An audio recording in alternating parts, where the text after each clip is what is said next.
Sebelum menonton jangan lupa klik ikuti atau follow. Dukungan Anda sangat berarti bagi kami, agar mendapatkan kisah menarik lainnya. Semoga bermanfaat.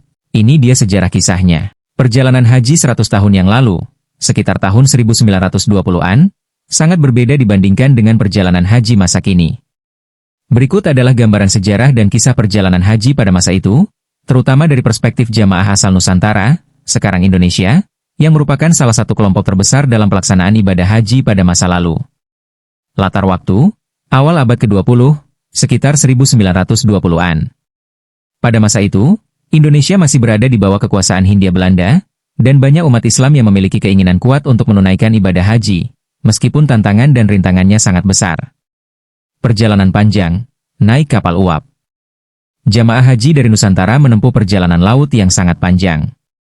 Mereka biasanya berangkat dari pelabuhan besar seperti Batavia, Jakarta, Surabaya, atau Makassar menggunakan kapal uap.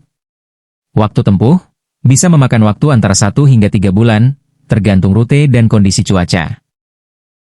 Beberapa rute mengharuskan singgah di pelabuhan-pelabuhan seperti Kolombo, Sri Lanka, Aden, Yaman, atau Bombay, India. Bekal dan persiapan.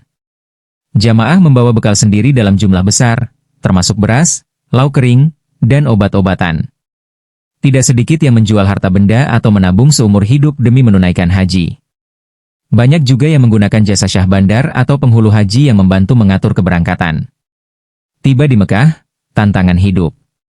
Setibanya di Hijaz, sekarang Arab Saudi, jamaah menghadapi tantangan lain, cuaca ekstrim, keterbatasan makanan, dan penyakit. Belum ada tenda ber-AC, penginapan modern, atau layanan kesehatan seperti sekarang. Wabah penyakit seperti kolera dan cacar sering mewabah di kalangan jamaah. Banyak jamaah yang wafat dalam perjalanan atau ketika menunaikan ibadah. Dokumentasi dan catatan. Pemerintah kolonial Hindia Belanda mulai mencatat data jamaah haji karena khawatir akan munculnya gerakan perlawanan setelah jamaah pulang dari Mekah. Para jamaah sering membawa pulang kisah dan ilmu agama dari Timur Tengah, yang kemudian menyebarkan pemikiran pembaruan Islam atau gerakan nasionalisme. Haji sebagai gelar prestisius. Orang yang telah menunaikan haji sangat dihormati di kampung halaman. Mereka sering dipanggil Pak Haji atau Bu Hajijah, dan dianggap sebagai tokoh agama dan panutan masyarakat. Banyak dari mereka menjadi guru ngaji, pendiri pesantren, atau pemimpin masyarakat. Kisah nyata, catatan Haji Agus Salim. Salah satu tokoh nasional, Haji Agus Salim, juga menulis tentang kondisi jamaah haji pada masa itu. Ia mengkritik ketidakpedulian pemerintah kolonial terhadap nasib jamaah haji serta menyuarakan pentingnya perlindungan terhadap mereka. Refleksi.